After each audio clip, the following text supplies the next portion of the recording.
SLST education 2025 unit 6 contribution of education great educators. আজকের topic Mahatma Gandhi. চলো শুরু করা যাক। প্রথম প্রশ্ন বলা হয়েছে যে গান্ধীজি কত খ্রিস্টাব্দে সবরমতী আশ্রম প্রতিষ্ঠা করেন? 1915 খ্রিস্টাব্দে। 2 নম্বর বলছে বুনিয়াদী শিক্ষা পরিকল্পনা ছিল এ উৎপাদনশীল কাজের মাধ্যমে শেখা, বি কর্মমুখী পাঠ্যক্রম। 3 নম্বর বলছে গান্ধীজির বুনিয়াদী শিক্ষার স্তর প্রসঙ্গে নিচের কোনটি সঠিক? জুনিয়র বেসিক স্তর 7 থেকে 14 বছর। তো এখানে আমি যেহেতু অ্যান্সারগুলো এখানে আমি তো এমসিকিউগুলোর থেকে অ্যান্সারগুলো লিখেছি, তো কিছু কিছু কোশ্চেনে তোমাদের মনে হতে পারে এটা কি ধরনের অ্যান্সার লিখেছেন। তো যাই হোক, তো এই ইনফরমেশনগুলো জানা থাকলে তোমাদের অনেক হেল্প হবে। 4 নম্বর বলছে সর্বোদয় সমাজ প্রতিষ্ঠার কথা কে বলেছেন? গান্ধীজি। 5 নম্বর বলছে গান্ধীজির মতে আত্মশৃঙ্খলা গড়ে উঠবে আত্মনিয়ন্ত্রণের মাধ্যমে, আত্ম উপলব্ধি। 6 নম্বর বলছে গান্ধীজি কোন দার্শনিক দ্বারা প্রভাবিত হয়েছিলেন? টলস্টয়। 7 নম্বর বলছে গান্ধীজি বুনিয়াদী শিক্ষার মূল ভিত্তি কী ছিল? হস্তশিল্প। 8 নম্বর বলছে কর্মকেন্দ্রিক শিক্ষা ব্যবস্থায় অনুবন্ধ প্রণালীর কথা কে বলেছেন? গান্ধীজি। 9 নম্বর প্রশ্ন হচ্ছে যে গান্ধীজি ছিলেন একজন ভাববাদী, প্রকৃতিবাদী, প্রয়োগবাদী দার্শনিক। আজকে কিছু হাইলাইট পয়েন্টস, সেটা হচ্ছে 1 নম্বর বলছে কত খ্রিস্টাব্দে গান্ধীজি জন্মগ্রহণ করেন? 1869 খ্রিস্টাব্দে 2রা অক্টোবর গুজরাটের পোরবন্দরে। 2 নম্বর বলছে বুনিয়াদী শিক্ষার জনককে? গান্ধীজি। 3 নম্বর বলছে হরিজন পত্রিকার সঙ্গে যুক্ত ছিলেন গান্ধীজি। 4 নম্বর বলছে বুনিয়াদী শিক্ষার অপর নাম ওয়ার্ধা পরিকল্পনা।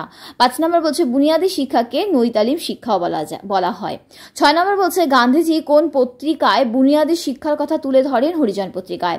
7 নম্বর বলছে বুনিয়াদী শিক্ষার কাঠামোর কয়টি স্তর থাকবে? 4টি স্তর। প্রাক বুনিয়াদী স্তর 7 বছর বয়সের আগে পর্যন্ত, জুনিয়র বেসিক স্তর 7 থেকে 10 বছর বয়স, 3 নম্বর বলছে সিনিয়র বেসিক স্তর 11 থেকে 14 বছর বয়স, আর 4 নম্বর বলছে যে উত্তর বুনিয়াদী স্তর 14 বছর বয়স পর। 8 নম্বর বলছে নৈতালিম শিক্ষার প্রবর্তন করেন কে? গান্ধীজি। 9 নম্বর বলছে বুনিয়াদী শিক্ষার মূল ভিত্তিটি হলো হস্তশিল্প। 10 নম্বর বলছে বুনিয়াদী শিক্ষার অপর জাতীয় স্তরের প্রথম অধিবেশন হচ্ছে মানে বুনিয়াদী শিক্ষার ওপর, অপর না, ওপর জাতীয় স্তরের প্রথম অধিবেশন হচ্ছে 1937 খ্রিস্টাব্দে। 11 নম্বর বলছে গান্ধীজির মতে কায়িক পরিশ্রমের প্রতি মর্যাদা বোধ জাগ্রত হলে ব্যক্তির মধ্যে দেখা দেবে আত্মনির্ভরতা। 12 নম্বর বলছে সত্যের উপলব্ধি এবং অহিংসার আদর্শ অনুসরণের মধ্য দিয়ে ব্যক্তি সত্তার সর্বাঙ্গীন বিকাশ সাধনই হলো শিক্ষা। এই কথাটি বলেছেন গান্ধীজি। 13 নম্বর প্রশ্ন বলছে 1915 খ্রিস্টাব্দে গান্ধীজি ড্যাশ একটি আশ্রম প্রতিষ্ঠা করেন? অমরবতীতে। 14 নম্বর বলছে হস্তশিল্প কেন্দ্রিক শিক্ষা ব্যবস্থার প্রস্তাবনা করেছিলেন গান্ধীজি।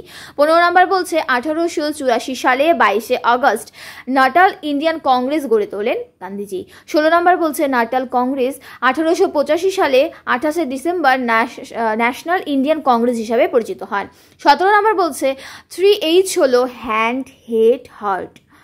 আচ্ছা, 18 নম্বর বলছে টলস্টয়ের the kingdom of God is within you গান্ধীজিকে গভীরভাবে প্রভাবিত করেছিলেন। 19 নম্বর বলছে যে গান্ধীজি 1937 সালে ওয়ার্ধা নামক জায়গায় ডক্টর জাকির হোসেনের সভাপতিত্বে 60টি প্রদেশের শিক্ষামন্ত্রী ও বিশিষ্ট শিক্ষাবিদদের নিয়ে একটি কমিটি গঠিত হয়, যা ওয়ার্ধা পরিকল্পনা নামে পরিচিত। আচ্ছা, 20 নম্বর বলছে বুনিয়াদী শিক্ষা ব্যবস্থার মূল স্তম্ভ ছিল গ্রামীণ শিল্প। আর 21 নম্বর বলছে all round drawing out of the best in the child and man, body, mind and spirit উক্তিটি কার? গান্ধীজি। তো এই ছিল আমার আজকের ভিডিও।